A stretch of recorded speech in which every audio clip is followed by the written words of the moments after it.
Hello friends, welcome to my YouTube channel JP novel story में। ऐसे ही story सुनने के लिए हमारे चैनल को सब्सक्राइब करें। जब 111 फूकिंग शिट। अग्नि ने जैसे ही लीजा के चेहरे पर जोर से थप्पड़ मारा, लीजा के जबड़े तक हिल गए। वो दर्द से कराहते हुए जोर से चीखी। उसका गाल पूरा गर्म हो चुका था और अग्नि के हाथ से उसके गाल पर लाल नहीं बल्कि काले निशान छप चुके थे। ऐसा लग रहा था जैसे अग्नि के एक थप्पड़ से ही उसके चेहरा पर नील पड़ गया हो। लीजा की आंखों में आंसू आ गए। वो अग्नि की तरफ देखते हुए बोली, यू स्लैप्ड मी। अग्नि ने उसके सिर के पीछे अपना हाथ रखा और उसके बालों को कसकर मुट्ठी में पकड़कर जोर से खींचते हुए बोला, अभी तो सिर्फ एक थप्पड़ लगाया है, चाहूं तो अभी तुम्हें जान से मार दूं। विलियम नेवर गोना नो कि where the hell are you. तुम्हें क्या लगता है कि मुझे पता नहीं तुमने अभी अभी क्या किया? लीजा रोते हुए बोली, व्हाट हैव आई डन? अग्नि दांत पीसते हुए बोला, इश्क, accident, planning, plotting. You're doing this. You know what? I never thought you will do this cheap tactics. उसकी बात सुनकर लीजा को समझ आ चुका था कि अग्नि किस बारे में बात कर रहा है। जिस तरह से अग्नि ने उसे पकड़ रखा था, उसे हद से ज्यादा दर्द हो रहा था। उसके होंठ तक कांप रहे थे। वो अग्नि की आंखों में देखते हुए बोली, are you in love with that bloody bitch? उसके मुंह से इश्क के लिए ये अल्फाज सुनते ही अग्नि ने उसके जबड़े को कसते हुए अपने हाथ में भींच लिया और बोला, डोंट यू डरे टू से a word about her otherwise. बोलकर अग्नि ने गुस्से से उसे धक्का देता हुए छोड़ा। लीजा का पूरा जबड़ा दर्द करने लगा। वो हैरानी से अग्नि को देखते हुए बोली, what she is giving to you? ऐसा भी वो क्या दे रही है तुम्हें जो तुम उसके लिए इतना पागल हो? तुम्हारा ये पागलपन तो मैं अपने लिए देखना चाहती थी। I just love your this madness, पर ये मैडनेस मेरे लिए नहीं है। क्यों? क्या मैं तुम्हें वो नहीं देती जो वो दे रही है? ऐसा क्या स्पेशल है उसमें? बोलते हुए उसकी आंखें एकटक अग्नि के चेहरे पर टिकी हुई थी। अग्नि गुस्से से बोला, you are nothing in front of her. कुछ भी नहीं हो तुम उसके सामने। लीजा हैरानी से उसे देखती रही, लेकिन फिर अचानक उसके चेहरे पर सेडिक्टिव स्माइल आ गई। वो जल्दी से अग्नि के पास आए और उसके गाल पर अपना हाथ रखकर सेडिक्टिव वॉइस में बोली, यू आर सेइंग दिस क्योंकि बहुत दिनों से मैंने वो नहीं किया जो तुम्हें पसंद है, but don't be upset now, I will satisfy you. बोलते हुए सने अग्नि को धक्का दिया तो अग्नि जाकर सोफे पर गिरा। उसे उम्मीद नहीं थी कि लीजा उसे इस तरह से धक्का देगी, तो वो सोफे पर बैठने की पोजीशन में आ चुका था। लीजा तुरंत से नीचे घुटनों के बल जमीन पर बैठी और सदक्टिव नजरों से उसे देखते हुए बोली, I know what you want. बोलते हुए उसके हाथ अग्नि के घुटनों पर चल रहे थे। उसने अब अपना हाथ अग्नि की पेंट पर रखा और आगे बढ़ने लगी, लेकिन अग्नि ने अपना शूज उसके कंधे पर रखा और उसे जोर से धक्का दिया। अगले ही पल अग्नि उस सोफे से उठ चुका था। लीजा हैरानी से उसे देखती रही। अग्नि तुरंत उसके पास आया। लीजा अभी भी नीचे जमीन पर थी। अग्नि पैरों के बल नीचे जमीन पर बैठा और एक बार फिर से उसने लीजा को उसके बालों से पकड़ा और बोला, this is the difference, You are a whore and she is my wife. इश्क अग्नि Singh Rathore, I hope now you understand। बोलकर उसने एक बार फिर से धक्का देते हुए लीजा को छोड़ा। लीजा दर्द से चीखी, लेकिन अग्नि ने एक नज़र ढंग से भी उसे नहीं देखा और अपनी जगह से उठकर रूम से बाहर निकल गया। लीजा नीचे जमीन पर अपने हाथ रखे हुए अभी भी वहीं पर बैठी थी। गुस्से से वो हद से ज्यादा कांप रही थी। उसकी आंखों में इस वक्त इश्क के लिए नफरत की एक आग जल रही थी। वो गुस्से से कांपते हुए बोली, I will kill you bloody bitch। तुमने मुझसे मेरे फायर को छीन लिया। I will kill you bloody bitch। बोलते हुए वो उसने अपने बालों को जोर से पकड़ा और गुस्से से दांत पीसती रही। इश्क रूम के अंदर आए और अंदर आते ही वो सीधा वॉशरूम में चली गई। वॉशरूम में जाते ही उसने शावर ऑन किया और यूं ही कपड़े पहने हुए शावर के नीचे खड़ी हो गई। उसकी आंखों के सामने अभी कुछ देर पहले जो हुआ वो चल रहा था। भले ही उसने जाहिर नहीं किया, लेकिन उस एक पल ने उसकी जान एक बार नहीं बल्कि 1000 बार निकाल ली थी। वो अच्छे से जानती थी कि उसे अग्नि से दूर तो जाना है, लेकिन इतनी जल्दी, और इस तरह से ये सोचकर ही उसकी रूह कांप रही थी। पर फिर भी उसने किस्मत पर सब कुछ छोड़ दिया था। किस्मत अग्नि को वहां पर लेकर आए, लेकिन फिर अग्नि ने गाड़ी में उससे जो कुछ कहा, उसके बाद उसे ऐसा लग रहा था जैसे काश अग्नि वहां पर आता ही नहीं। उसकी आंखों के सामने अग्नि का चेहरा था जो उससे बोल रहा था, तुम्हारी जान क्या बचा ली? तुम्हें लगने लगा कि तुम्हारी जान की मेरी नजरों में कोई कीमत है? नहीं एंग्री बर्ड, बिल्कुल भी नहीं। शावर का पानी इश्क के चेहरे पर गिर रहा था, लेकिन साथ ही साथ उसकी आंखों से आंसू भी गिर रहे थे। वो रोते हुए बोली, नहीं सुनना मुझे आपके मुंह से अपने लिए इजहार, क्योंकि अब वो ख्वाहिश नहीं रही, लेकिन इसका मतलब ये तो नहीं ना कि कुछ भी बोलकर आप मेरा दिल दुखाएंगे। अगर मुझे कुछ पलों का सुकून नहीं दे सकते तो ये तकलीफ भी तो मत दीजिए। आपने बोल दिया कि आपको मेरे जीने मरने से फर्क नहीं पड़ता, लेकिन अगर नहीं फर्क पड़ता तो अपने दुश्मनों को दिखाने के लिए ही सही, लेकिन कोई अपनी जान दांव पर तो नहीं लगाता। एक पल की खुशी मिली थी मुझे कि चाहे बहुत देरी से ही सही, लेकिन इस दुनिया में कोई एक इंसान तो ऐसा आया जिसने मेरे बारे में सोचा। नहीं तो यहाँ किसने ही मेरे बारे में कभी सोचा है। बोलते हुए उसकी आंखों के सामने एक औरत दिखाई दे रही थी जो बुरी तरह से आग में जल रही थी। अचानक ही उसकी आंखों के सामने धुंधलापन छाने लगा। उसकी सांसें तेजी से गहरी हो गई और उसके सिर में बहुत तेजी से दर्द उठा। उसने अपने सर को कसकर पकड़ लिया और बुरी तरह से कांपने लगी। आंखों से आंसुओं की कुछ आखिरी बूंदें गिरी और वो भी उनके साथ ही नीच जमीन पर गिरने लगी, लेकिन अग्नि ने उसे अपनी बाहों में संभाल लिया। इश्क उसकी बाहों में लुक गई। उसकी आंखें बंद हो चुकी थी। अग्नि ने उसके चेहरे की तरफ देखा और कुछ पल उसे देखा ही रह गया। शावर का पानी अभी भी इश्क के चेहरे पर गिर रहा था। उसके वो गुलाबी से होंठ जिन पर पानी की बूंदें लगातार गिर रही थी, वो जैसे इस वक्त दुनिया का सबसे खूबसूरत नज़ारा हो। अग्नि इश्क को ऊपर उठने की बजाय खुद इस तरह से खड़ा हुआ जैसे वो उसकी बाहों में झूल रही हो। वो इश्क के ऊपर ही झुका हुआ था। वो अपनी नज़रें इश्क के होठों से हटा ही नहीं पा रहा था। तभी एक आवाज़ उसके कानों में गूंजने लगी, आपने मेरी जान बचाने के लिए खुद की जान दांव पर लगा दी थी। अगर आपको मुझसे फर्क ही नहीं पड़ता तो क्यों किया मेरे लिए इतना कुछ। अभी इस इश्क को रुला रहे हैं ना आप, एक दिन आप इस इश्क के लिए रोएंगे। अग्नि उसे देखते हुए बोला, अग्नि सिंह राठौर को इस दुनिया में सिर्फ कुछ लोगों के जीने मरने से फर्क पड़ता है और तुम उनमें से एक हो। तुम्हें मैं कभी कुछ होने नहीं दूंगा, पर इसका मतलब ये नहीं कि मैं तुमसे कहूंगा कि मैं तुम्हें प्यार करता हूँ। Never, I will never say this. तुम जो हो बस हो, पर इजहार तो कभी ना बड़ी यह होगा और ना मैं तुम्हें अपने पास रखूंगा। तुम्हें क्या लगता है कि अग्नि सिंह राठौर को पता नहीं कि प्यार मोहब्बत खेल क्या है? ये एक ऐसा खेल है जिसमें इंसान कभी नहीं जीत सकता। खेलने वाला सिर्फ खेल नहीं खुद को हार जाता है, और अग्नि राठौर हारने के लिए नहीं बना। तुमसे प्यार तो मैं नहीं करूंगा, but you matters to me, I don't now. ये जो है बस है। बोलते हुए उसका चेहरा एकदम एक्सप्रेशनलेस था। वो इश्क के चेहरे पर झुका और उसके होठों को हल्का सा चूम लिया। उसके चेहरे से हटने के बाद उसने इश्क को पूरी तरह से अपनी गोद में उठाया और उसे बाहर लेकर आया। फिलहाल इश्क एक टॉवल में लिपटी हुई थी। अग्नि ने वॉशरूम में ही उसके कपड़े उतार दिए थे। बाहर आकर उसने इश्क को सोफे पर लिटाया और क्लोजेट की तरफ गया। क्लोजेट में से इश्क के लिए एक नाइट सूट निकालकर वो वापस इश्क के पास आया और इश्क को कपड़े पहनाए। उसने इश्क को बेड पर लिटाया और पारस को डॉक्टर भेजने के लिए कहा। कुछ ही देर में डॉक्टर अग्नि के रूम के बाहर थे। अंदर आकर डॉक्टर ने इश्क का चेकअप किया। उसे देखते ही वो सब कुछ समझ चुके थे। उनके चेहरे पर परेशानी और निराशा दोनों ही झलक रही थी। उसी वक्त अग्नि का फोन बजा। फोन की तरफ देखते हुए अग्नि के चेहरे पर डेविल एक्सप्रेशन थे। अग्नि ने कॉल रिसीव किया तो सामने से कुछ कहा गया, जिसे सुनकर अग्नि डेविल वॉइस में बोला, kill him, just kill him. एक इंसान इस दुनिया से कम हो जाएगा तो फर्क नहीं पड़ता, ना इस दुनिया को और ना मुझे। बोलते हुए उसके चेहरे में जैसे एक राक्षस नजर आ रहा था। डॉक्टर बस उसे देखता ही रह गया। अग्नि ने जैसे ही डॉक्टर की नजरें खुद पर देखी तो उसकी आंखें गहरी हो गई। उसने साइड टेबल पर रखा हुआ अपना पिस्टल उठाया और डॉक्टर की तरफ फोन करते हुए बोला, जो करने आए हो वो करो और दफा हो जाओ यहाँ से। इधर उधर की बातें सुन तो ली तुमने, लेकिन अगर किसी के सामने मुंह खुला तो खुला का आँख खुला रह जाएगा। बोलते हुए उसकी आंखों में वार्निंग साफ दिखाई दे रही थी। डॉक्टर का गला सूखने लगा। वो अग्नि से इश्क के बारे में बात करना चाहते थे क्योंकि वो इश्क को अच्छी तरह से जानते थे।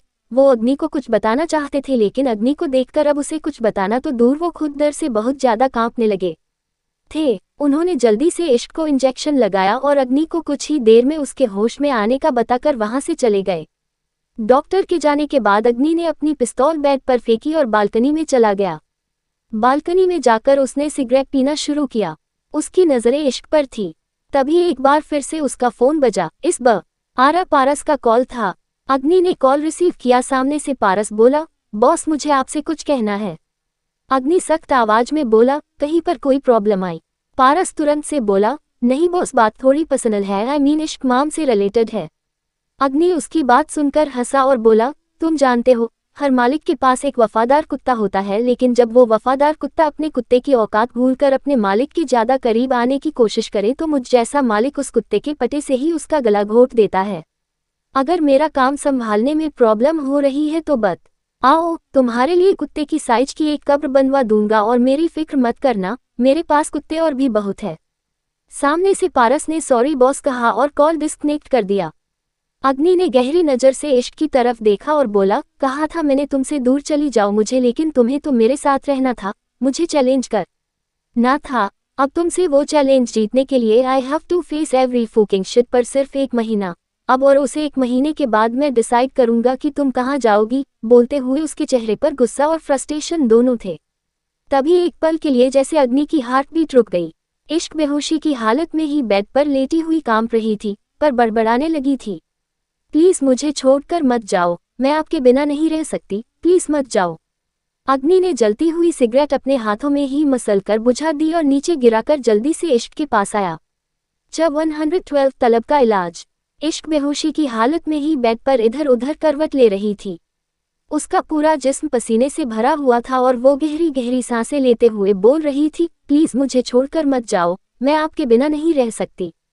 जैसे ही अग्नि में उसे इस तरह से बेचैन होते हुए देखा, जल्दी से उसके पास आया। उसने इश्क का सर अपनी गोद में लिया और उसकी पीठ पर अपना हाथ रखकर उसे अपने करीब कर लिया। वो उसके चेहरे को थपथपाते हुए होश में लाने की कोशिश करने लगा। इश्क अभी भी बड़बड़ाए जा रही थी, मैं बहुत प्यार करती हूँ आपको, प्लीज मुझे छोड़ कर मत जाओ। अब दोबारा उसकी बात सुनकर अग्नि का हाथ रुक गया। वो ध्यान से उसकी बात सुनने लगा। इश्क एक बार फिर से बोली, मैं नहीं जी पाऊंगी आपके बिना, बहुत प्यार करती हूँ मैं आपसे। अग्नि ने इश्क का हाथ अपने हाथ में थाम लिया था, लेकिन अब उसका हाथ ढीला पड़ चुका था।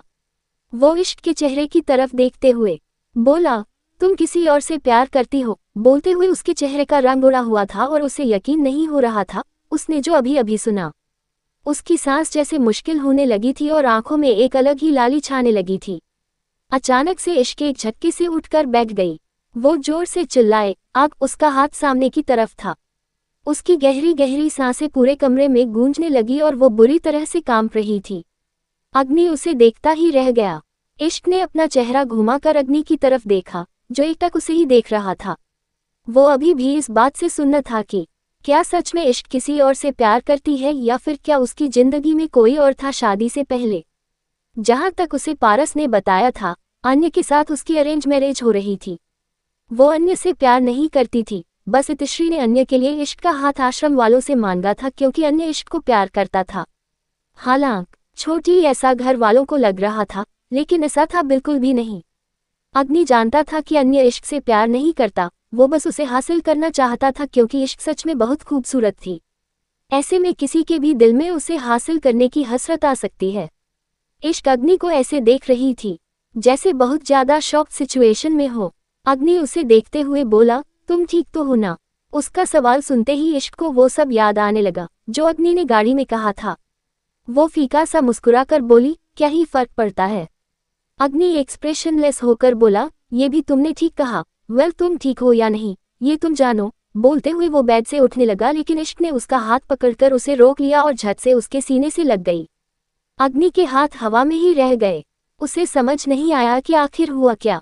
इश्क उसके सीने से लगकर बोली, प्लीज कहीं मत जाए, मुझे आपकी जरूरत है। बोलते हुए उसकी आंखों में पानी आने लगा था। अग्नि का दिमाग एक बार फिर से उल्टा चलने लगा था। इश्क रोते हुए बोली, आपको पता है मैं आपको बताती नहीं हूँ, लेकिन मुझे आपकी बातों से हट होता है। आप जैसे बोलते हैं ना कि आप मुझसे प्यार नहीं करते, आपको मेरी फिक्र नहीं है। मुझे बहुत तकलीफ होती है, लेकिन फिर कहीं ना कहीं मैं अपने दिल को ये बात समझाती हूँ कि आप भले ही कहते नहीं है, लेकिन आप मुझसे प्यार करते हैं। अग्नि एक्सप्रेशनलेस होकर ही बोला, मैं तुमसे प्यार नहीं करता, ये गलतफहमी अपने दिल से निकाल दो। बोलते हुए उसने इश्क को खुद से दूर करना चाहा। इश्क उससे अलग हो गई और रोते रोते ही मुस्कुराने लगी। वो अग्नि को देखते हुए बोली, मेरी आंखों में देखकर ये बात कहिए। अग्नि के चेहरे का रंग एकदम से फीका पड़ गया। इश्क की मुस्कुराहट और भी ज्यादा लंबी हो गई। वो दोबारा बोली, एक बार कहिए ना मेरी आंखों देखकर कि मेरे जीने मरने से आपको फर्क नहीं पड़ता, आप मुझसे बिल्कुल भी प्यार नहीं करते। ये बात सुनकर अग्नि का चेहरा कठोर हो गया। अग्नि ने अपनी नजरें उसकी तरफ उठाए और बेहद लाल आंखों से उसकी आंखों में देखते हुए बोला, मैं किसी से प्यार नहीं करता, I don't care for anyone. इश्क मुस्कुराए और बोली, पहले तो कभी कभी मुझे भी लगता था कि कहीं मुझे कोई गलतफहमी तो नहीं हो रही, लेकिन अब तो पूरा यकीन हो गया है। पर एक बात बताया, आप इतने पत्थर दिल क्यों हैं? आप नॉर्मल जिंदगी क्यों नहीं जी सकते? कभी हंसते भी नहीं है आप। आप हमेशा ऐसे इमोशनलेस होकर घूमते हैं, लेकिन मैं जानती हूँ कि आप अंदर से कितने मासूम दिल हैं। आपके अंदर एक बच्चे का दिल है जो बहुत ही ज्यादा शरारती है, चंचल है। वो बोल ही रही थी कि अग्नि ने उसके सिर के पीछे अपना हाथ रखा और उसके बालों को पकड़कर गुस्से से दांत पीसते हुए बोला, मेरे सामने ये बकवास आज तो कर दी तुमने, आइंदा कभी मत कर देना। मैं बच्चा नहीं हूँ और ना ही मेरे अंदर कोई बच्चा है। अग्नि सिंह राठौर का बचपन बहुत पहले मर चुका है और उसे मारने वाले, बोलते हुए उसका चेहरा हद से ज्यादा काम कर रहा था। वो एकदम से चुप हो गया। इश्क एकदम से हैरान रह गई कि इतनी छोटी सी बात पर वो इस तरह से रिएक्शन क्यों दे रहा है। आज तक अग्नि ने बहुत बार उसके बालों को अपनी मुट्ठी में पकड़ा था, लेकिन कभी भी इतना ज्यादा जोर से नहीं और ना ही कभी उसके चेहरे पर इस तरह से गुस्सा आया था जैसे अब आ रहा था। अब तो ऐसा लग रहा था कि जैसे वो सिर्फ इश्क को दिखाने के लिए नहीं बल्कि सच में हद से ज्यादा छोटे उससा हो गया हो। इश्क उसकी आंखों में देखते हुए बोली, मुझे दर्द हो रहा है।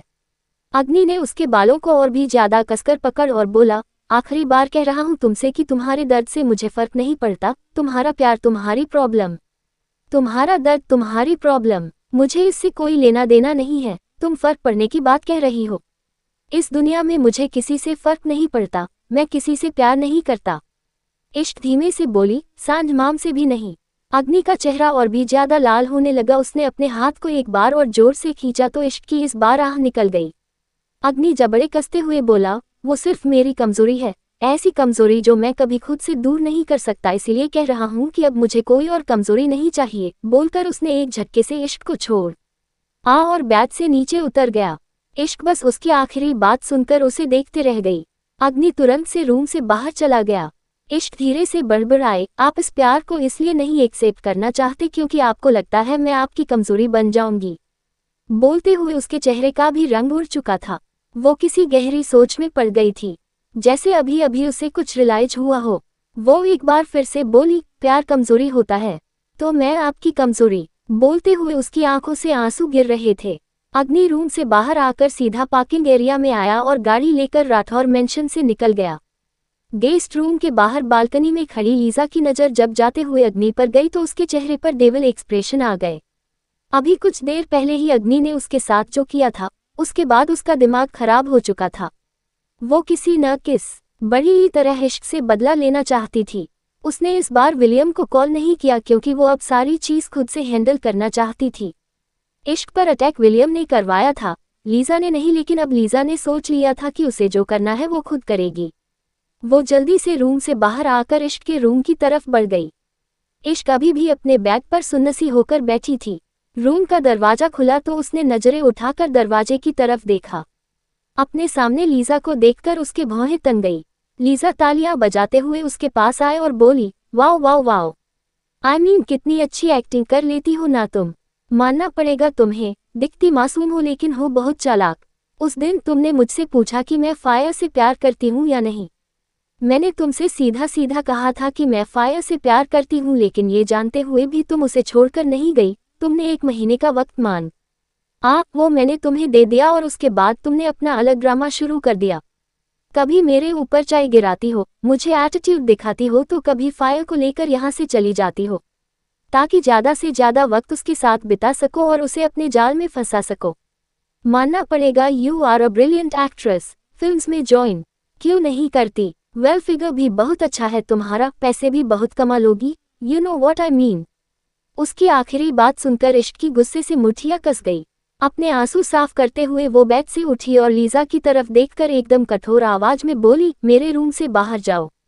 लीजा ने गुस्से से उसे देखा और बोली, ये मेरा और फायर का होने वाला रूम है और फिलहाल ये फायर का रूम है, तो तुम मुझे यहाँ से नहीं भेज सकती। बोलते हुए वो इश्क के बिल्कुल पास आ गई थी। इश्क बिल्कुल नॉर्मल होकर बोली, मैं तुम्हारे मुंह नहीं लगना चाहती। लीजा बेशर्मी से बोली, लेकिन फायर के मुंह लगना तो तुम्हें बहुत पसंद है, होगा भी क्यों नहीं। हॉट भी तो बहुत है, फायर एंड बेड पर तो वो आग लगा देता है, कोई भी लड़की उसे छोड़कर नहीं जाएगी। इश्क को एक बार फिर से उसकी बेशर्मी भरी बातों पर गुस्सा आने लगा। वो दोबारा बोली, चुपचाप इस कमरे से बाहर चली जाओ वरना मैं तुम्हें धक्के मार कर बाहर निकाल दूंगी। इस कमरे में तुम्हें रहना है तो 1 महीने बाद बेशक से रह लेना, लेकिन उससे पहले मेरी परमिशन के बिना यहाँ पर आने की कभी सोचना भी मत। लीजा हंसी और बेड की तरफ देखने लगी, जहाँ पर बेडशीट थोड़ी बिखरी हुई थी। वो बैग की तरफ देखते हुए बोली, लगता है अभी अभी यहाँ कुछ हुआ था, लेकिन तुम सेटिस्फाई नहीं हुई। कोई बात नहीं, मेरे पास कुछ ऐसा है जिससे तुम पूरी तरह से सेटिस्फाई हो सकती हो। इश्क सवालिया नजरों से उसे देखने लगी। लीजा डेविल स्माइल के साथ बोली, 10 करोड़ फायर का प्राइस कहो या अपनी सेटिस्फैक्शन का। यो विशनम डैम शो, इतने पैसे तुम्हारी औकात से तो बहुत ज्यादा। अभी वो बोल ही रही थी कि इश्क ने एक जोरदार थप्पड़ उसके चेहरे पर जड़ दिया। लीजा गुस्से से कांप उठी। इश्क गुस्से से लीजा की तरफ उंगली पॉइंट करते हुए बोली, आइंदा मेरे मिस्टर फायर की कीमत लगाने की सोच भी मत लेना। मुझे पूरी दुनिया भी दे दोगी ना तो भी मैं उन्हें छोड़कर नहीं जाऊंगी। अब चुपचाप यहाँ से चली जाओ वरना दोनों गालों में कोई फर्क नहीं रहेगा। लीजा गुस्से से बोली, बहुत बड़ी गलती कर दी तुमने मुझ पर हाथ उठाकर। तुम्हारी एक गलती को मैंने माफ कर दिया लेकिन अब नो वे। बोलते हुए वो नफरत से भरी नजरों से इश्क को देख रही थी। अपनी बात कहकर वो वहां से जाने लगी लेकिन इश्क से जाते देख बोली, मिस्टर फायर को फायर कहने का हक सिर्फ मेरा है। आइंदा अगर उनके बारे में बात करनी हो तो उनका नाम अग्नि सिंह राठौड़ लेकर करना। लीजा ने पहले तो हैरानी से उसे देखा लेकिन फिर अचानक ही उसके चेहरे पर डेविल स्माइल आ गई। वो तेज कदमों के साथ इश्क के रूम से बाहर चली गई। इश्क उसके जाने के बाद बेड पर बैठ गई। एक बार फिर से उसने अपने सर को पकड़ लिया था। एक के बाद एक न जाने कितनी ही बातें उसके दिमाग में घूम रही थी लेकिन एक ऐसी बात भी थी जो उसके दिमाग में बिल्कुल अटक चुकी थी और वो थी, वो सिर्फ मेरी कमजोरी है, ऐसी कमजोरी जो मैं कभी दूर नहीं कर सकता। इसीलिए कह रहा हूँ कि अब मुझे कोई और कमजोरी नहीं चाहिए। न जाने कितनी देर वो यूं ही बेड पर बैठी अपनी सोच में गुम रही।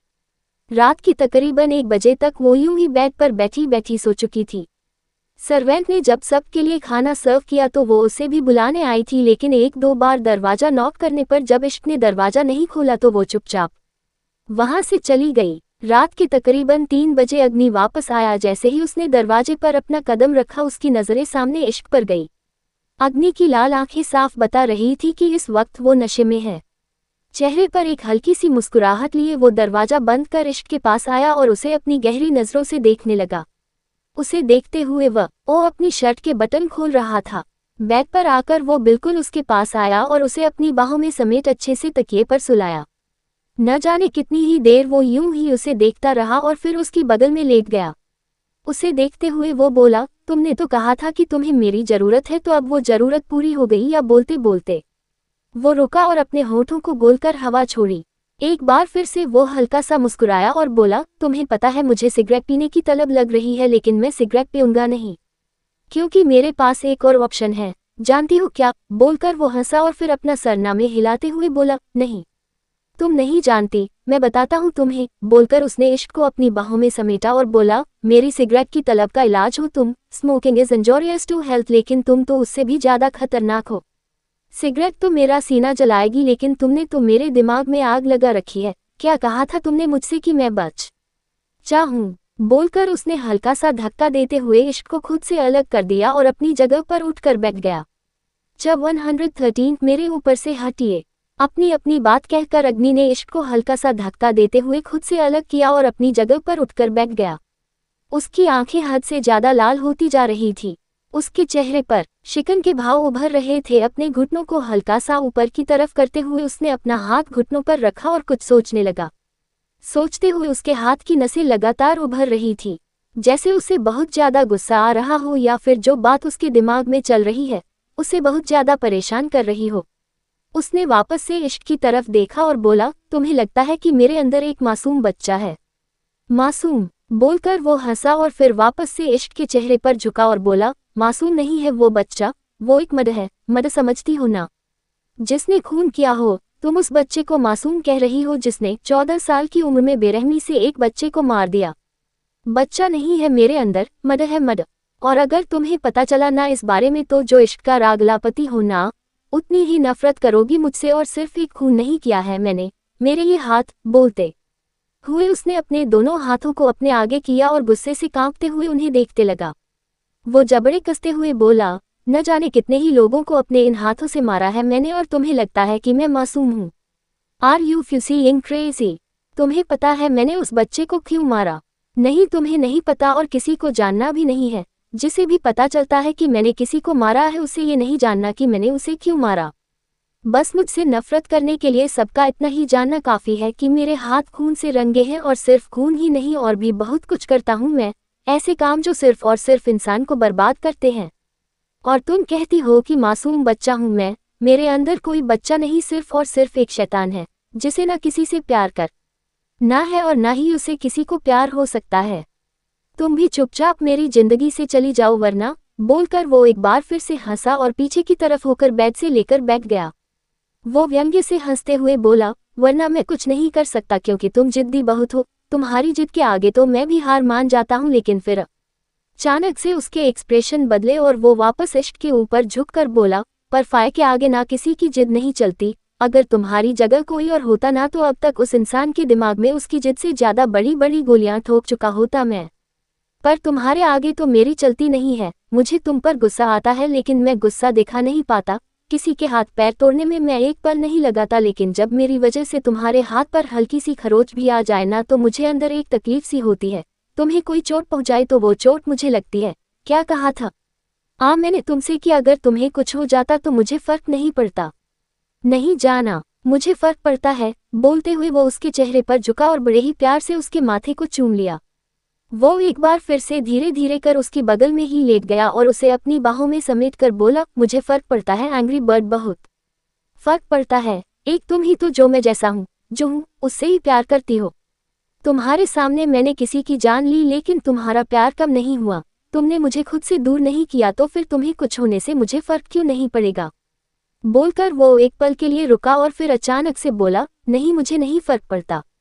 अचानक से ही अपनी बात बदलते हुए उसने इश्क को एक बार फिर से धक्का दे दिया और खुद से अलग कर दिया। इश्क शायद गहरी नींद में थी इसीलिए उसे कुछ पता नहीं चल रहा था। अग्नि वापस अपनी जगह पर उठकर बैठ गया और साइड टेबल में से सिगरेट निकालकर अपने होठों में दबाकर लाइटर से जला ली। लंबा कश भरने के बाद वो धुआं ऊपर की तरफ उड़ाते हुए बोला, तुम्हारी तलब मैं खुद को नहीं लगने दूंगा। ये सिगरेट ही ठीक है मेरे लिए, तुम्हारी तड़प तो मुझे बर्बाद कर देगी, इसलिए इश्क से इश्क नहीं करूंगा मैं। बोलते हुए वो लगातार सिगरेट पी रहा था और धुआं ऊपर की तरफ उड़ा रहा था। जब पूरी सिगरेट खत्म हो गई तो वो छोटे से टुकड़े को देखते हुए बोला, तुम वो क्यों नहीं करती जो ये लड़की करती है? ये जब मेरे पास आती है तो मेरा जलता हुआ सीना ठंडा हो जाता है, लेकिन तुमसे तो कोई फर्क ही नहीं पड़ता, बड़ी बेकार हो तुम। बोलते हुए उसने सिगरेट को दूर फेंक दिया। अब उसने वापस से इश्क की तरफ देखा और बोला, अब मैं क्या करूं? तुम उठ जाओ ना, तुम सो क्यों रही हो? अब तुम्हें इस अग्नि से प्यार नहीं करना। मुझे कुछ हो रहा है। I want you, don't know दिमाग को तुम चाहिए हो या इस बॉडी को तुम्हारी जरूरत है? पर तुम उठो, इस अग्नि को इश्क की आग में जलाओ, उठो ना। बोलते हुए उसने वापस से इश्क को अपनी बाहों में समेट लिया। तब इश्क को उठाते उठाते अग्नि खुद सो गया। अग्नि को पता भी नहीं चला। आज उसने हद से ज्यादा ड्रिंक की हुई थी इसीलिए शायद वो अपने होश खो रहा था। धीरे धीरे जब वो गहरी नींद में चला गया तो इश्क ने अपनी आंखें खोली। उसकी आंख तभी खुल चुकी थी जब अग्नि रूम में आया था। वो कब से अग्नि की बातें सुन रही थी। उसने अपनी आंखें इसलिए नहीं खोली क्योंकि अगर वो अपनी आंखें खोलता तो अग्नि ये सब बातें कभी नहीं कहता जो उसने अब कही। उन दोनों के बीच शायद कुछ और भी हो जाता, लेकिन बातें अधूरी ही रह जाती। उसने खुद को अग्नि से अलग किया और उसे सही से बेड पर लिटाया। वो उसके चेहरे पर झुकी और उसके गाल पर अपना हाथ रखकर बड़ी गहराइयों से उसे देखती रही। वो अग्नि की तरफ देखते हुए बोली, मेरे लिए अभी भी आप एक मासूम बच्चे की तरह ही हो जिसे सिर्फ जिद करना आता है। वो ये नहीं जानता कि वो जो मांग रहा है वो सही है या गलत, बस उसे अपनी जिद पूरी करवानी है। मुझे नहीं पता आपने बचपन में क्या किया और क्यों किया, लेकिन हर बात का एक कारण होता है, शायद उस बात का भी होगा।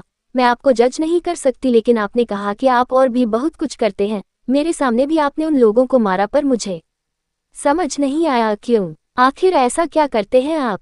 हर इंसान को एक अच्छी जिंदगी जीने का हक है, तो आप अपनी जिंदगी अपने हाथों से क्यों खराब कर रहे हैं? मैं नहीं जानती हम दोनों का साथ और कितने दिन का है, लेकिन मैं चाहती हूँ कि आप अपनी सारी बुरी आदतें छोड़कर एक अच्छे इंसान बने। उम्मीद करती हूँ कि मेरे जाने के बाद आप अपनी जिंदगी की एक नई शुरुआत करेंगे। आप चाहते हैं ना कि मैं आपकी कमजोरी ना बनूं, तो ठीक है, मैं नहीं बनूंगी आपकी कमजोरी। अब से मैं खुद को आपसे दूर रखूंगी, बहुत दूर, क्योंकि शायद हम करीब आए ही एक दूसरे से दूर होने के लिए थे। बोलते हुए इश्क की आंखें नम हो गई। अग्नि से थोड़ा दूर हटकर वो अपनी जगह पर लेट गई, लेकिन अग्नि बेशक से उसे दूर था, लेकिन उसकी आंखों के आंसू उससे दूर नहीं थे। वो लगातार उसकी आंखों से गिरते हुए तकिए को भिगो रहे थे। न जाने कब उसकी भी रोते रोते यूं ही आंख लग गई और वो गहरी नींद में चली गई। सुबह के तकरीबन 8 बजे इश्क ड्रेसिंग के सामने खड़ी तैयार हो रही थी। तैयार होते होते ही उसने अपने कान में झुमके डालते हुए अग्नि की तरफ घूमकर उसे देखा। अग्नि अभी भी सो रहा था। रात को देर रात तक ड्रिंक और फिर बाकी सब बातों में उलझे रहने के बाद अब तक उसकी नींद नहीं खुली थी। इश्क जल्दी जल्दी से तैयार हो रही थी ताकि अग्नि के उठने से पहले ही वो रूम से चली जाए। वो अग्नि का सामना कम से कम करना चाहती थी, हालांकि वह जानती थी कि ऐसा करना बहुत मुश्किल होगा, लेकिन वही ये भी जानती थी कि ये दूरियां भी शायद बहुत जरूरी है, इश्क के लिए नहीं, अग्नि के लिए। अगर उसका बस चलता तो वह इस एक महीने में एक पल के लिए भी उससे दूर नहीं जाती। उसे बस अग्नि को डिवोर्स नहीं देना था, पर इस रिश्ते का वजूद और अंत दोनों ही उसे अच्छी तरह से पता थे।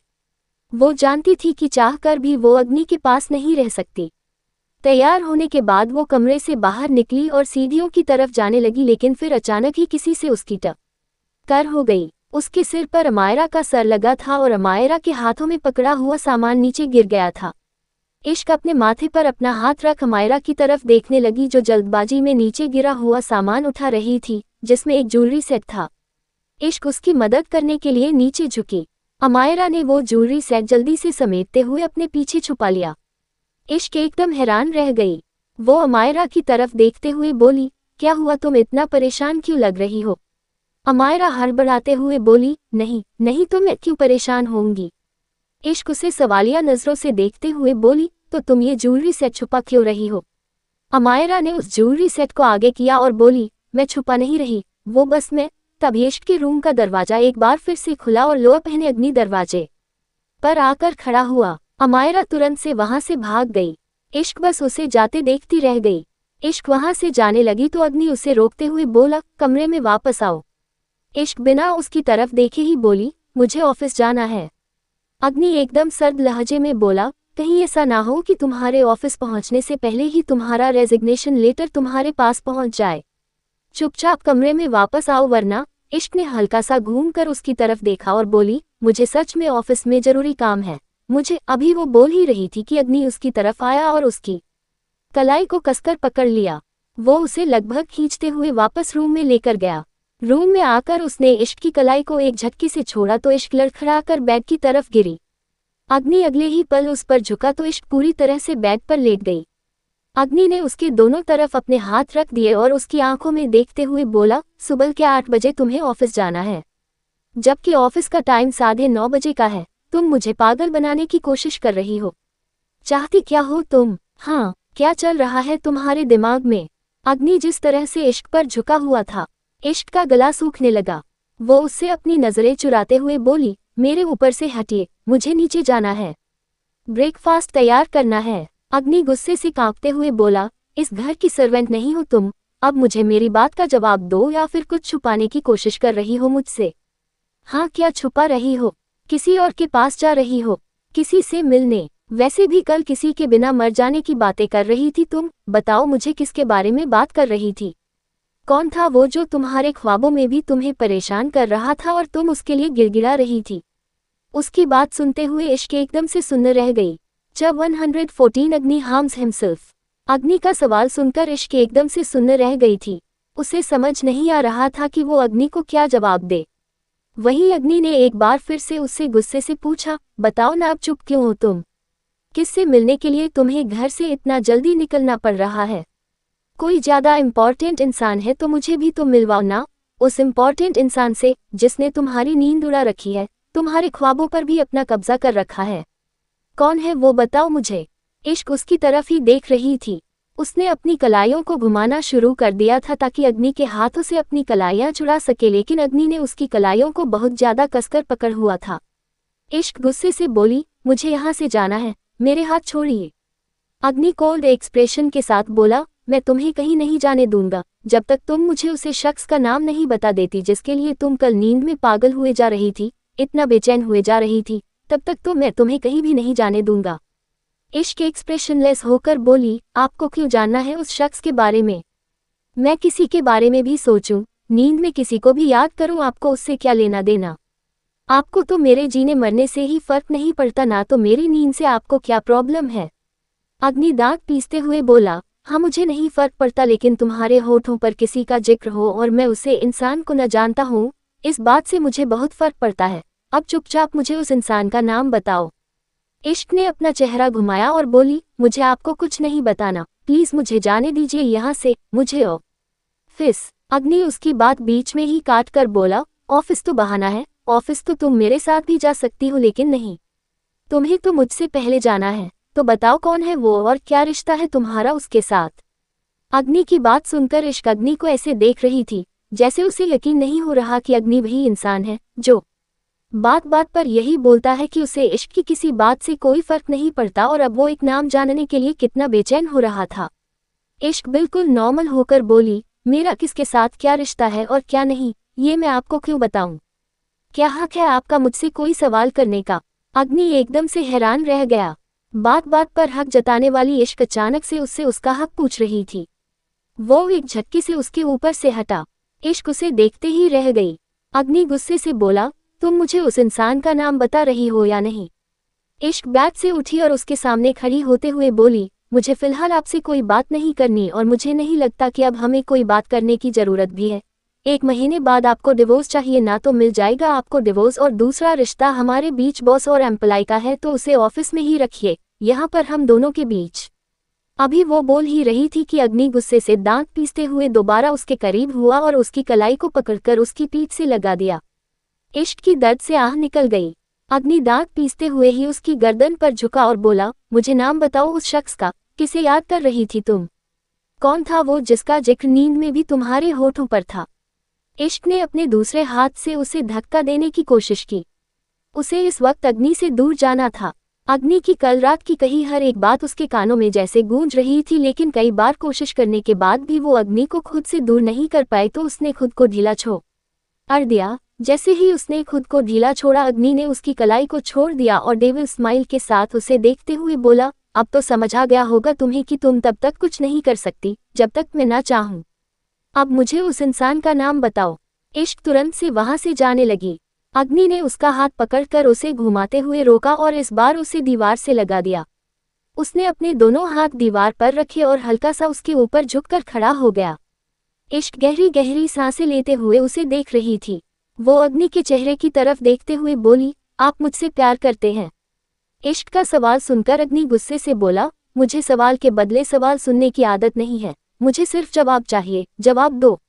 इश्क ने फिर से पूछा, क्या आप मुझसे प्यार करते हैं? क्या आपको मुझसे फर्क पड़ता है? मैं क्या सोचती हूँ, क्या महसूस करती हूँ, क्या चाहती हूँ, इन बातों से आपको फर्क पड़ता है?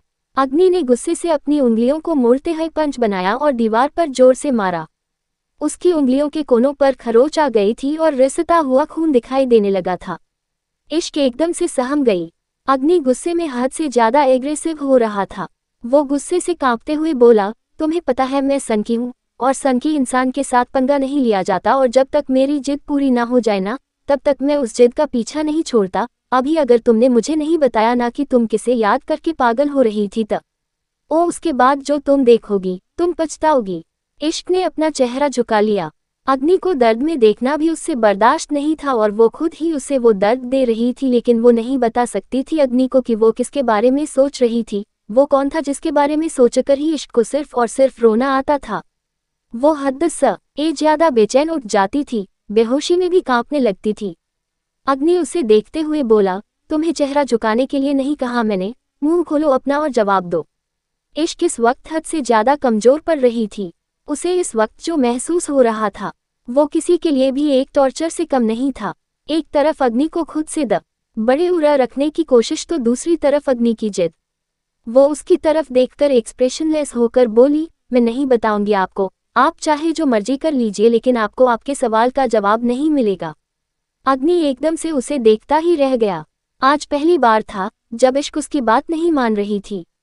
हालांकि बातें पहले भी बहुत सारी बड़ी ही थी जिन पर इश्क उसके साथ एग्री नहीं होती थी, लेकिन वो बातें बहुत अलग थी। एक बार फिर से इश्क की जिद देखकर अग्नि को हद से ज्यादा गुस्सा आ रहा था। वो उसके ऊपर से हटा और बोला, ठीक है मत बताओ, लेकिन मैं भी अग्नि सिंह राठौड़ हूँ। कोई शख्स मेरे सामने रहे और उसके बारे में मैं जान ना सकूं, ऐसा बिल्कुल नहीं हो सकता। अब मैं खुद पता लगाऊंगा कि वो कौन है जिसके बारे में सोचते हुए तुम मुझे भी भूल चुकी थी, जिसने तुम्हें इस कदर से बेचैन किया कि तुम मेरे पास होकर भी उस शख्स के लिए तड़प रही थी। आखिर अग्नि के दिल की बात उसकी जुबान पर आ ही चुकी थी। इश्क खुद उसकी बात पर हैरान हो रही थी। अब उसे समझ आया कि अग्नि कर यो इतना ज्यादा एग्रेसिव हो रहा है क्योंकि उसे लग रहा था कि अग्नि के होते हुए भी वो किसी और के बारे में सोच रही थी, जबकि ऐसा बिल्कुल नहीं था। अग्नि के अलावा ना कभी उसने किसी से प्यार किया था और ना ही कर सकती थी। अन्य के साथ भी उसकी शादी एक समझौते का रिश्ता था, समझौता अपनी किस्मत को लेकर। वो अग्नि की गलतफहमी दूर करना चाहती थी। वो अग्नि के करीब हुई और बोली, कल रात वो मेसी।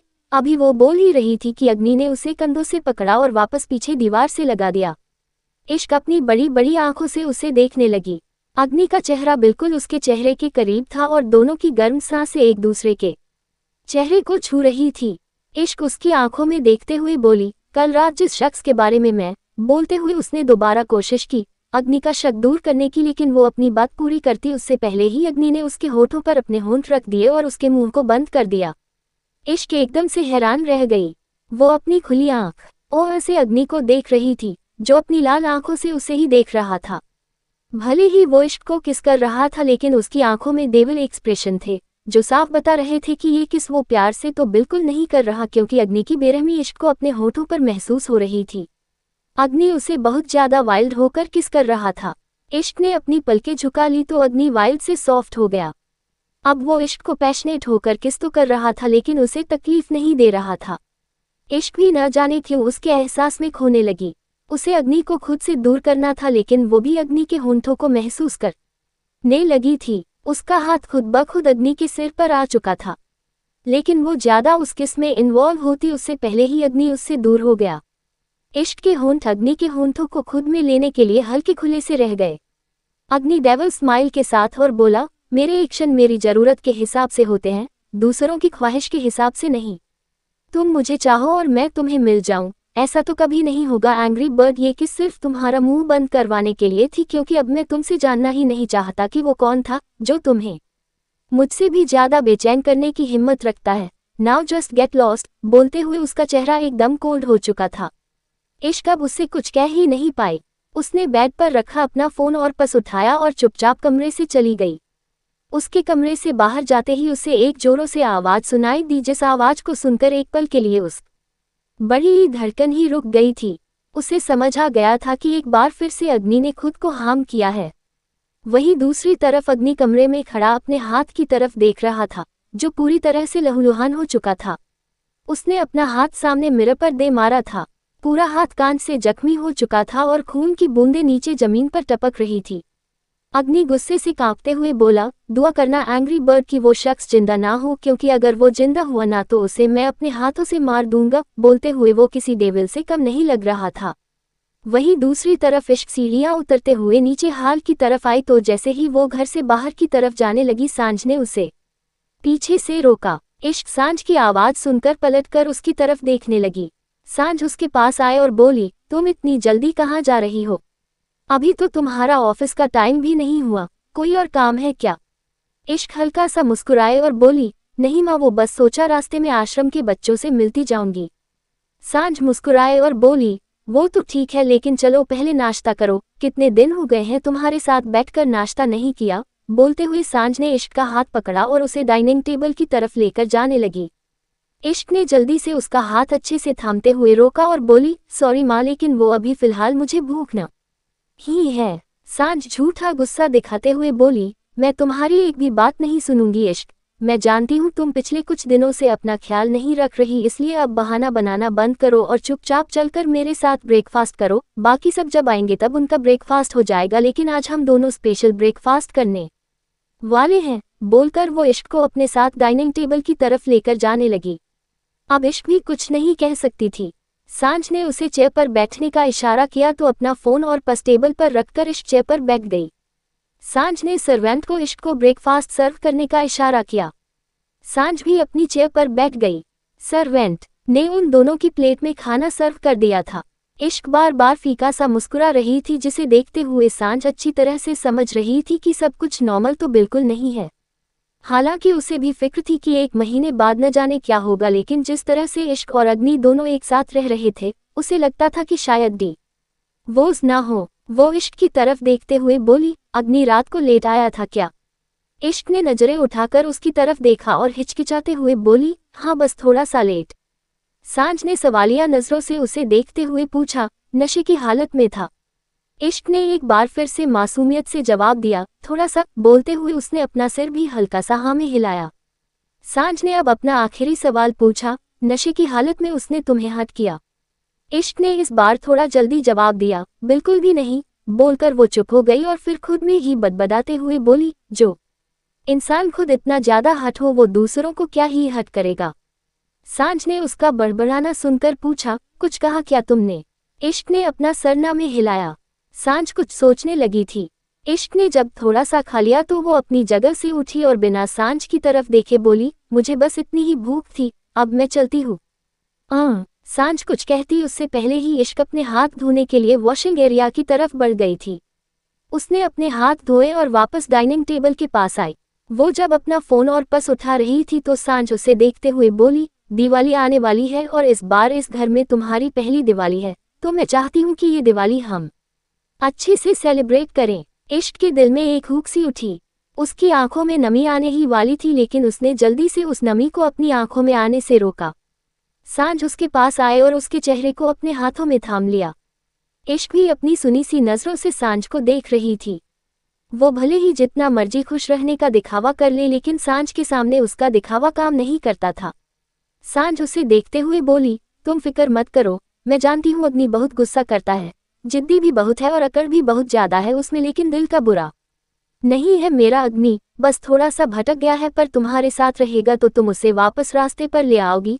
थोड़ा कठोर हो गया है वो, पर तुम्हारा प्यार उसे नरम कर देगा। सांझ की बातें सुनते हुए इश्क को कुछ होने लगा था।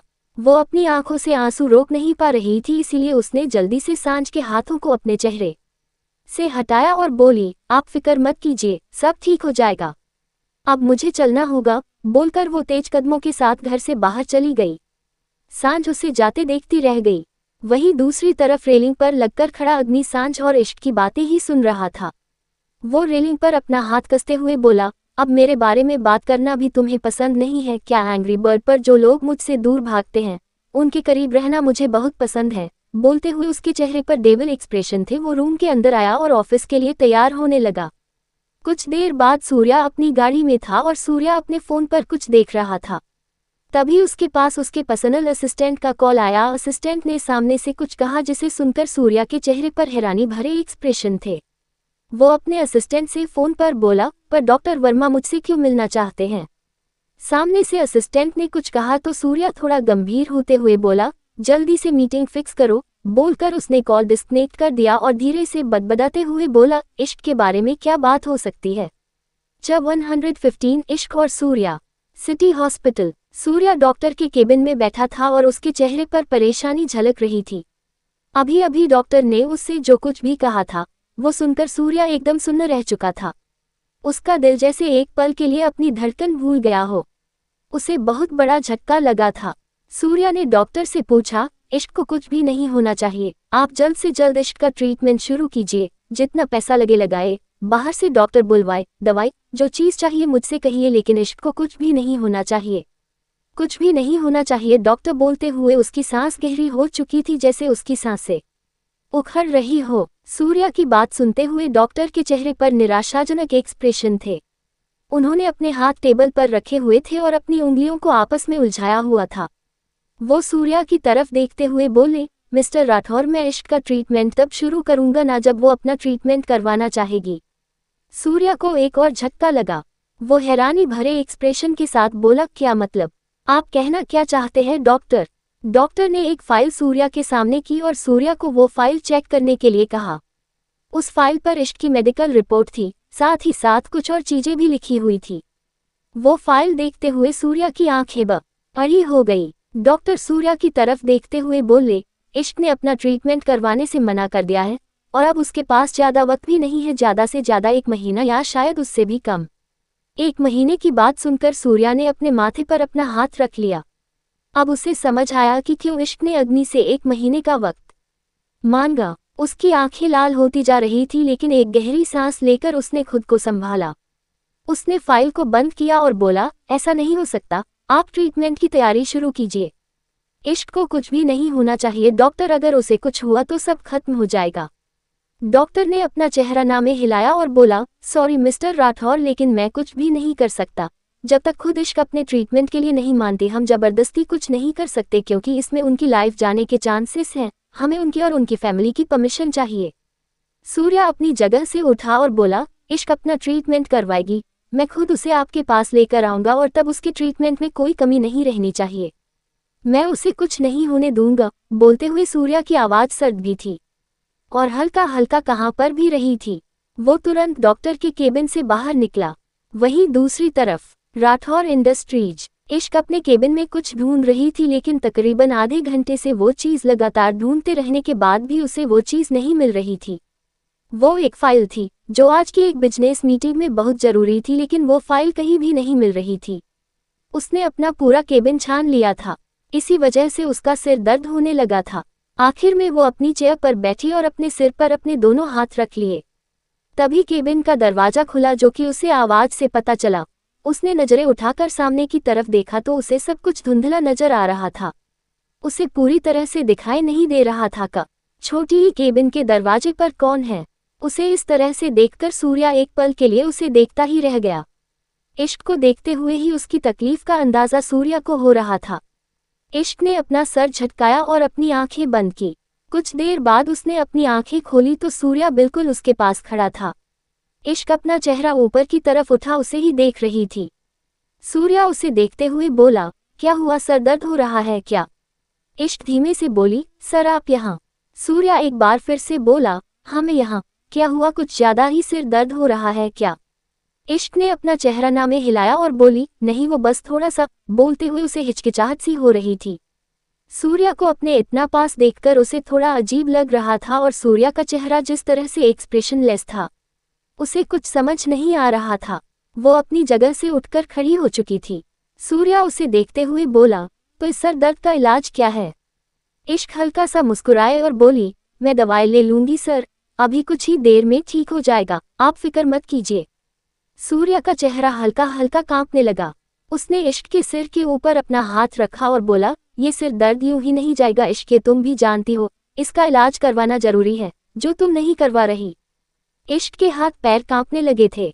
वो हड़बड़ाते हुए बोली, ऐसा कुछ सीरियस नहीं है सच में? ब्रेन क्लॉट सीरियस नहीं, वो भी आखिरी स्टेज।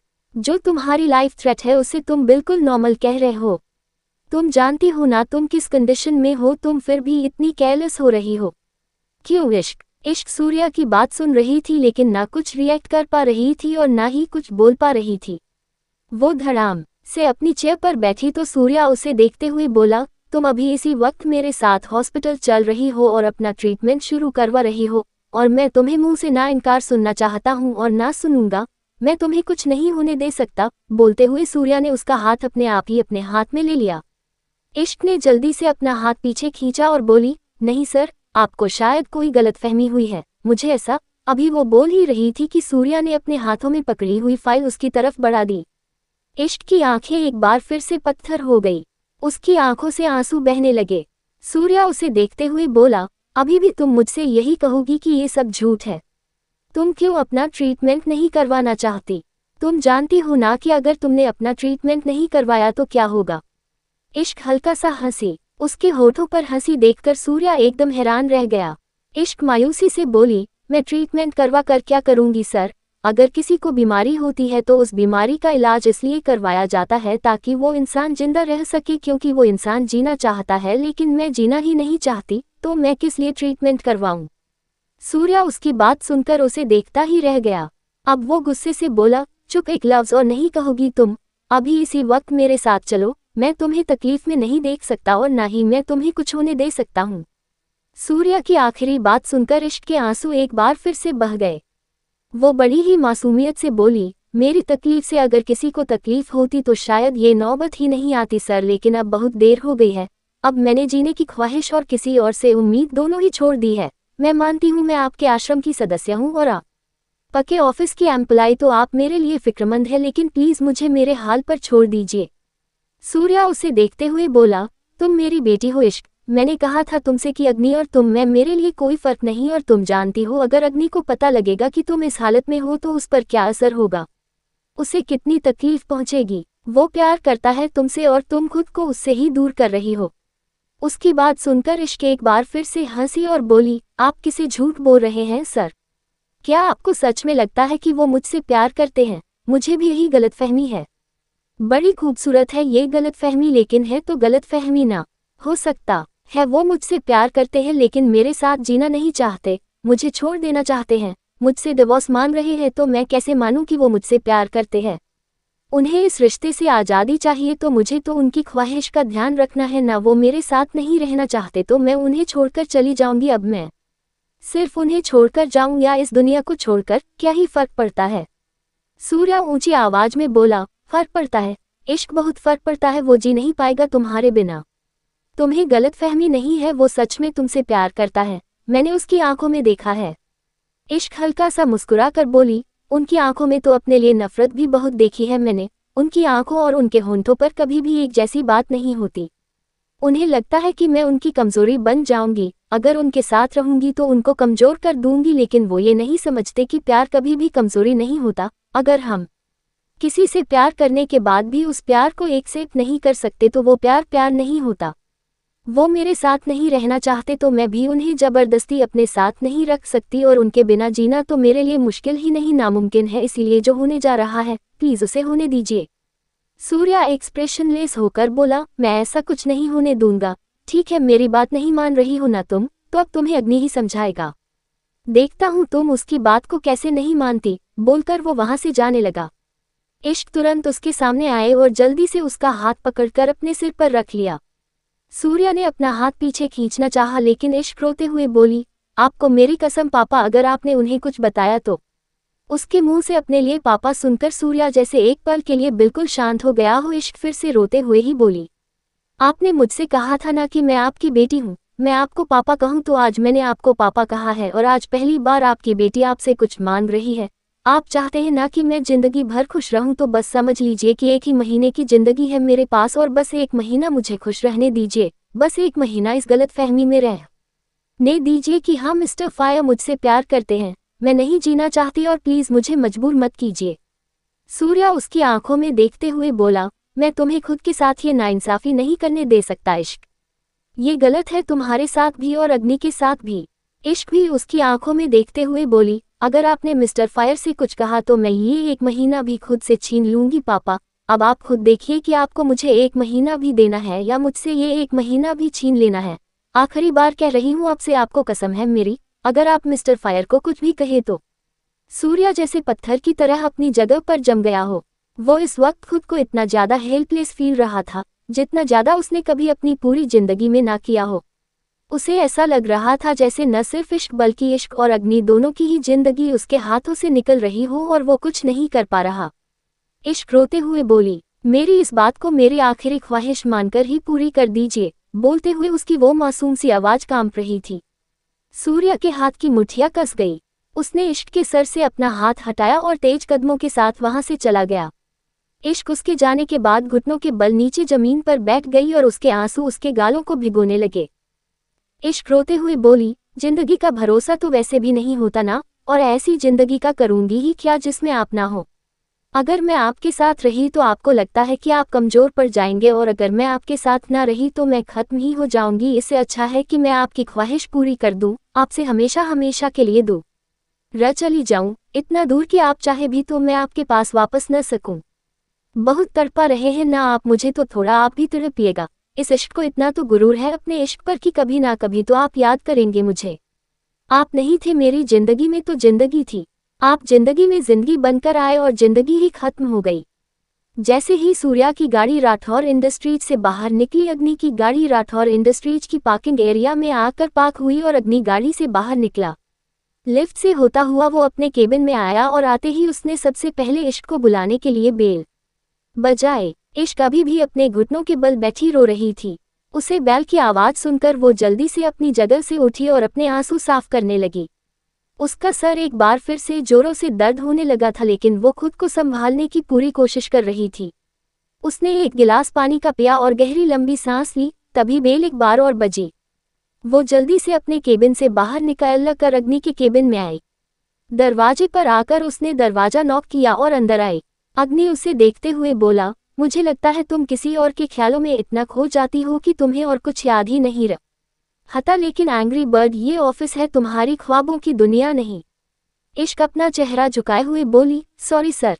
अग्नि एक्सप्रेशनलेस होकर बोला, अगर तुम्हें किसी और के ख्यालों से फुर्सत मिल गई हो तो थोड़ा सा ऑफिस का काम हो जाए। इश्क ने कुछ नहीं कहा, बस चुपचाप वहां खड़ी रही। अग्नि उसे देखते हुए बोला, अरोरा के साथ हमारी जो डील होने वाली है, मुझे उसकी फाइल ला कर दो। इश्क के चेहरे पर परेशानी झलकने लगी क्योंकि ये वही फाइल थी जो न जाने कब से इश्क ढूंढ रही थी, लेकिन उसे वो फाइल मिल नहीं रही थी।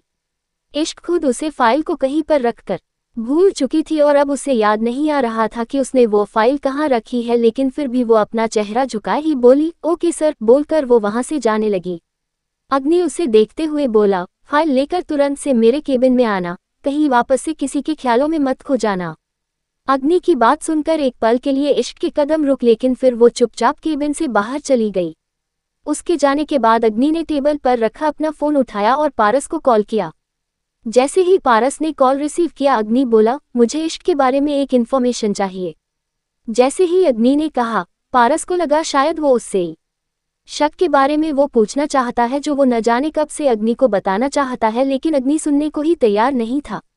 वो कुछ बोलने को हुआ, लेकिन उससे पहले ही अग्नि बोला, मुझे जानना है कि इश्क की लाइफ में मुझसे पहले कौन था, कोई लड़का, कोई ऐसा जिससे इश्क रिलेशन में हो, या फिर बोलते बोलते हो चुप हो गया था। ना जाने क्यों उससे ये बात बोली भी नहीं जा रही थी। वही पारस सामने से चुप हो गया। अग्नि की बात वो समझ चुका था, लेकिन उसने फिर से हिम्मत की और बोला, बस वो सब तो मैं पता कर लूंगा, लेकिन एक और बात है जो शायद आपको जान लेनी चाहिए। अग्नि गुस्से से बोला, तुमसे जितना कहा है उतना कम करो। आलसी और हद से ज्यादा चापलूस नौकर भी मालिक को पसंद नहीं आते। पारस उसकी डांट सुनकर हमेशा चुप हो जाता था, लेकिन आज वो फिर भी बोला, प्लीज सर, एक बार मेरी बात सुन लीजिए। अग्नि गुस्से से बोला, मेरे सामने उतना ही मुंह खोलना जितना मैं सुनना चाहता हूँ। ज्यादा मुंह खुला तो मुंह हमेशा हमेशा के लिए बंद हो जाएगा। जल्द से जल्द मुझे जो इन्फॉर्मेशन चाहिए वो दो, बोलकर अग्नि ने कॉल डिस्कनेक्ट कर दिया। वो गुस्से से बोला, अब मुझे तुम्हारे बारे में कुछ नहीं जानना, सिर्फ इतना जानना है कि वो कौन है जो मुझसे भी ज्यादा खास है तुम्हारे लिए, तभी तो उसका नाम तुम बेहोशी में भी ले रही थी और मेरा जिक्र तुम्हें होश में भी नहीं करना। अभी तक इश्क वापस नहीं आई थी। वो अपनी जगह से उठा और केबिन से बाहर निकलकर इश्क के केबिन की तरफ आया। इश्क अपने केबिन के अंदर ड्रॉर में वो फाइल ढूंढने की कोशिश कर रही थी। वो खुद पर झल्लाते हुए बोली, मुझे याद क्यों नहीं आ रहा मैंने वो फाइल कहाँ रखी है। तभी पीछे से आवाज आई, तुम्हें याद आएगी भी कैसे एंग्री बर्ड, क्योंकि कोई और जो है जो सारा दिन तुम्हारे दिल और दिमाग पर कंट्रोल करे रखता है, तो काम की बातें तुम्हें कैसे ही याद रहेगी। अग्नि की बात सुनकर इश्क अपनी जगह से उठी और सीधी खड़ी हो गई। अग्नि उसके पास आया और बोला, राठौर इंडस्ट्रीज तुम्हारे ख्वाब की तरह नहीं है जहां पर कोई भी मुंह उठाकर चला आए। यहाँ पर वो लोग काम करते हैं जो अपना काम सही से करना जानते हैं। अगर तुमसे कुछ नहीं होता तो दफा हो जाओ यहाँ से, तुम्हारे जाने से इस कंपनी को कोई फर्क नहीं पड़ेगा। इश्क खुद को नॉर्मल रखते हुए बोली, सॉरी सर, लेकिन वो फाइल मिल नहीं रही, मैं दोबारा से वो फाइल बना देती हूँ, बस मुझे थोड़ा सा वक्त दे दीजिए। अग्नि व्यंग से बोला, तुम्हारे पास कहाँ टाइम होगा एंग्री बर्ड, तुम तो किसी और ही चीज में बिजी हो आजकल। इश्क उसे देखते हुए बोली, 1 घंटे में आपको वो फाइल मिल जाएगी सर, आप अपने केबिन में जा सकते हैं। केबिन में जाने की बात सुनकर अग्नि का चेहरा गुस्से से कांपने लगा।